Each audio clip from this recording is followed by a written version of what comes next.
Alright peeps, well it's Friday and I wanted to try a new thing from my channel where I do kind of like a weekly roundup of all the current hot video game adaptation news, and there's actually a bunch.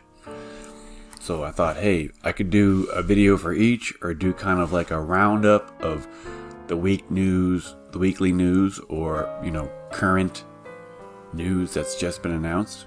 I'll get into that after the intro.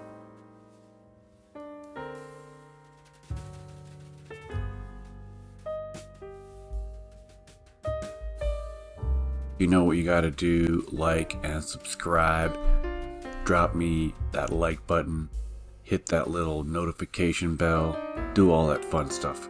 Well, of course, unsurprisingly, Super Mario Bros. Movie is continually kicking butt in the box office, and according to this Forbes article, it's likely going to hit 830 plus million this weekend.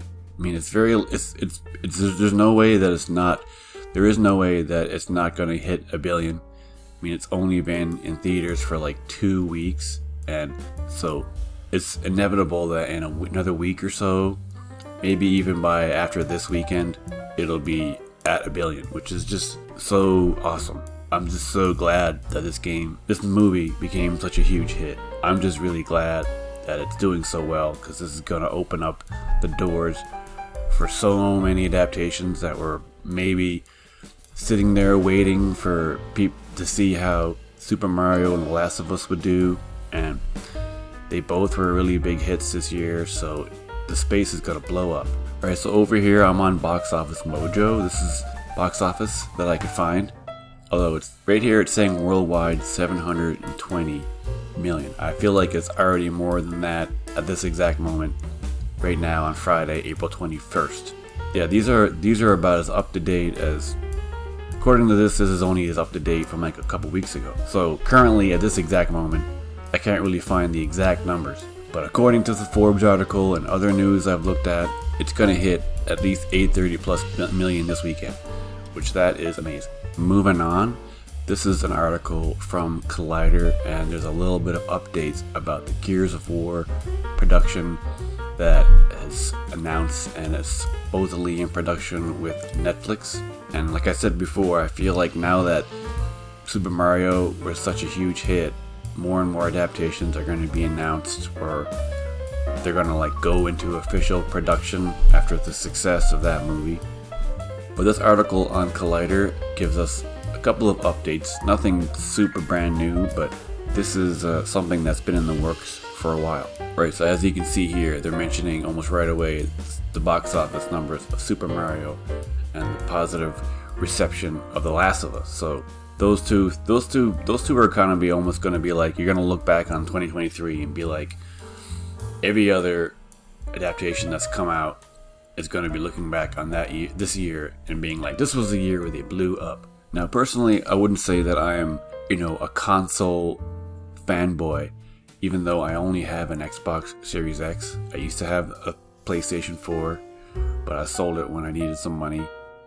But I feel like Xbox at this moment, compared to Sony and Nintendo, is the only one that's really hasn't announced much other than the Halo show, which I didn't think was all that good. I thought it was pretty bad. Not bad, just it could have been way better. But I kind of wish Xbox had more franchises that they could use to adapt. But Gears of War is also, after the Halo, probably their second biggest franchise.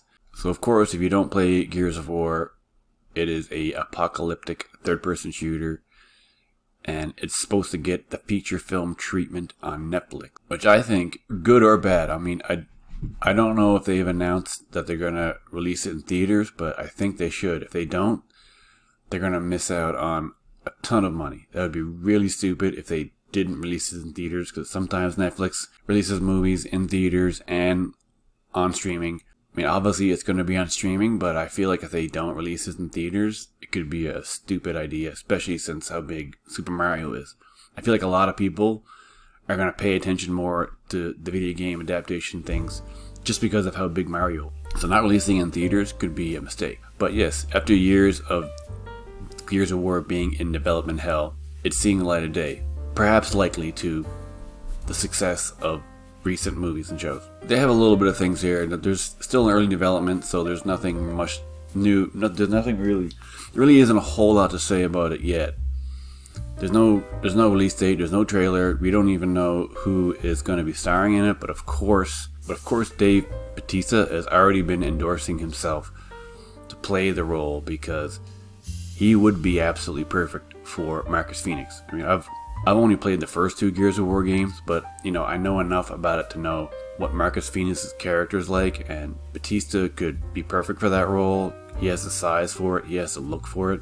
There is even a picture on Twitter that I think he photoshopped or someone did of him in the Marcus Phoenix armor, and it just looked perfect. No casting as of yet has been announced at all. The third Guardians of the Galaxy is going to come out soon, and they keep hinting at people dying in that, and we don't know who's going to die at the end. But I feel like they're already spoiling too much regards to that. Anything to do with that should just be totally not a secret, but it's getting out there, and I haven't seen it yet because it comes out next month, I think. So Bautista has publicly said that he lobbied for the part before Netflix was even attached to helm the adaptation, even going as far as to post an Instagram post of him wearing the game's signature armor. Of course, and the creator of Gears of War, Cliff Bleszinski, also endorsed Bautista's casting, saying that the Guardians of the Galaxy star would be his first choice for a live-action adaptation. I mean, I think if an actor is lobbying that hard for it, and the creator is, I mean, it would be so stupid for them to not cast Dave Bautista. It would just be dumb. I mean, I can't see it not happening. So far, there's no information at all about the actual story, and if they're going to adapt it directly from any of the games. I mean, they don't really need to, but who knows? I don't know the games that well enough to know the story to talk about it, but right here there's a decent section about the overall story, about the first game that takes place in a future where humankind has found a new home on the planet of Sarah. Then of course subterranean aliens, because aliens are always showing up and causing trouble, known as a locust, rises from Sarah's core, declaring war on all humans. Why? I don't know. Well, I guess it's their planet, so. But I think the biggest thing about Gears was the chainsaw gun. The chainsaw gun was the biggest part of that game, and it made the game itself kind of just popular because of the cool, idea. And if you play the game, it's kind of fun to chainsaw down bad dudes in half after shooting them in the face. It never gets boring. Okay, well, I actually didn't know that Phoenix was voiced by John DiMaggio. That's actually pretty cool, because DiMaggio does lots of different voices, and usually I can pick his voice up a little bit when I hear it, but I actually didn't know that he did the voice for Marcus Phoenix. This is cool too. Who is actually making Gears of War? There has not been any director attached yet, but John Spates, who recently had a massive win with a screenplay for Dune, will be writing the Gears of War adaptation. He also wrote Prometheus and Doctor Strange, and I actually read the script for Prometheus because I'm a huge screenwriting nerd, and he co-wrote it with Damon Lindelof. So all we can really say right now is that it has a writer. That's pretty much the only super official information we have, is that John Spates is working on the script and Netflix is releasing it. That's all we really know so far. Alright, over to Deadline, who just announced today an exclusive that YouTuber Markiplier, I guess, who I've never actually heard of, is going to star in and direct a horror film, Iron Lung, from his own script. Self-financed feature adapts David's Summon Zeminski's game. I've never heard of Iron Lung. I mean, I game out a lot. I'm a pretty big gaming nerd. I'm up on all the news, so I've never heard of this. Details as to the plot of the film also starring Carolyn Rose Kaplan, The Plot Against America, which Markiplier is self-financing. So he's financing the entire movie himself. That's unusual, but I mean, damn, that must be how well he's doing as a YouTuber. He can finance his own movie. But it's based on the best-selling 2022 submarine horror game of the same name, created by David Zeminski. Markiplier is joined as a producer on the project by Will Hyde and Jeff Guerrero. So a little bit more about Mark, whatever his name is. I guess he started over 10 years ago, and he was on number 11 on the Forbes top list of top creators last year. Also being named as one of the highest grossing paid YouTube stars. So he also currently hosts the popular podcast Distractable alongside Wade Barnes and Bob. So this guy has a ton of YouTube stuff. I should definitely check him out now. I mean, I've honestly never heard of this guy, but if he's self-financing an adaptation, that's pretty wild. Then everyone expanded from there.